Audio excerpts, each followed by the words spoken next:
আসসালামু আলাইকুম শিক্ষার্থী বন্ধুরা, আশা করি তোমরা ভালো আছো। সাবজেক্ট ভার্ব এগ্রিমেন্টের ক্ষেত্রে অর্থাৎ সাবজেক্টের পরে ভার্বটা সিঙ্গুলার হবে নাকি প্লুরাল হবে সেই ক্ষেত্রে মোটামুটি সবাই পারে আমি জানি, কিন্তু কয়েকটা রুলস আছে যেগুলোতে আমাদের বিশ্ববিদ্যালয়ের শিক্ষার্থীরা পর্যন্ত অনেক ক্ষেত্রে ভুল করে ফেলে। সেই ক্ষেত্রে আমি এরকম কয়েকটা কনফিউজিং রুল নিয়ে আলোচনা করব তোমাদের সাথে। তো কথা না বাড়িয়ে শুরু করা যাক।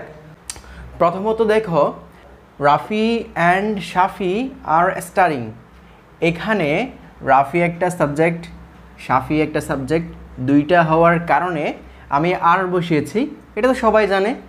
কিন্তু দ্বিতীয় নাম্বারটাতে দেখো, রাফি একজন আছে অ্যান্ড নট শাফি, এখানেও একজন আছে, দুইজন।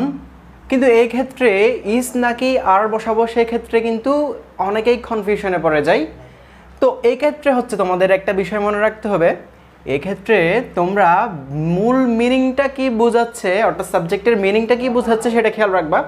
তো আমি যদি বলি এখানে রাফি অ্যান্ড নট শাফি, এটা যদি অর্থ করি আমি রাফি কিন্তু শাফি না, অর্থাৎ এখানে নট দিয়ে শাফিকে পুরো বাদ দিয়ে দেওয়া হয়েছে, সেক্ষেত্রে এখানে সাবজেক্ট কিন্তু একটি আছে, সো উত্তর হবে ইজ।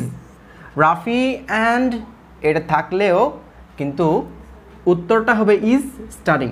সেক্ষেত্রে আশা করি তোমরা বুঝতে পেরেছো। পরেরটাও সেম, দেখো রাফি অ্যান্ড নো বয়েস। এখানে বয়েস যেহেতু প্লুরাল, অনেকেই কিন্তু এইদিকে ডিস্ট্রাক্টেড হয়ে আর দিয়ে দিতে পারে, কিন্তু এই ক্ষেত্রেও নো হওয়ার কারণে তোমরা বয়েসটা কেটে দিবা, এবং রাফি যেহেতু একজন, so we should use this is verb.